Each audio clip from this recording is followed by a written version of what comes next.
नमस्कार दोस्तों, मैं आदित्य स्वागत करता हूं आपका अपने YouTube चैनल में। जैसा कि थंबनेल में आपने देखा है कि आज पूरे दिन भर सोशल मीडिया के माध्यम से, अखबारों के माध्यम से और अन्य माध्यमों से आपको एक न्यूज़ सर्कुलेट होती हुई नज़र आ रही होगी कि RBI ने अपना UPI करने का नए नियमों में परिवर्तन किया है।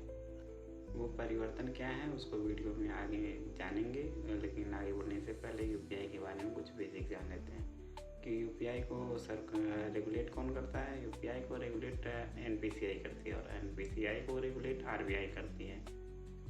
पहले हम पेमेंट किस तरह से करते थे, जैसे कोई QR कोड है उसको स्कैन करते थे, पिन डालते थे, उससे पेमेंट हो जाता था। अब उन नियमों में थोड़ा सा परिवर्तन हुआ है।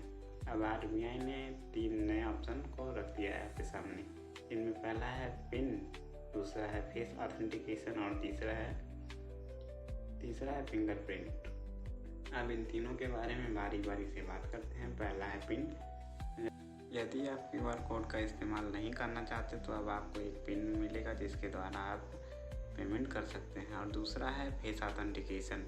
जैसा कि आप सभी के खातों में आधार कार्ड और पैन कार्ड लिंक होता है, तो उसके द्वारा आपका फेस ऑथेंटिकेशन के द्वारा भी आपका UPI पेमेंट हो सकता है। और नंबर तीसरा है कि फिंगरप्रिंट का। अब आप फिंगरप्रिंट के द्वारा भी अपना UPI पेमेंट कर सकते हैं, इसमें आपको किसी प्रकार का पिन डालने की आवश्यकता नहीं होगी, केवल आपके फिंगरप्रिंट से ही आपका पेमेंट हो जाएगा। इन नियमों में परिवर्तन का अर्थ कदापि ये नहीं है कि अब जो पुराने पेमेंट मेथड थे उनको हटा दिया जाएगा, बल्कि उनको भी रखा जाएगा। बाकी उसके अलावा भी 3 नए ऑप्शन आपको रख दिए गए हैं, जिसके द्वारा आपको बहुत आसानी से पेमेंट करने के लिए सहायता मिलेगी। ये क्यों किया गया है? क्योंकि RBI ने अपने स्टेटमेंट में बोला है हम सुरक्षा दृष्टि से इस नियम को अप्लाई कर रहे हैं।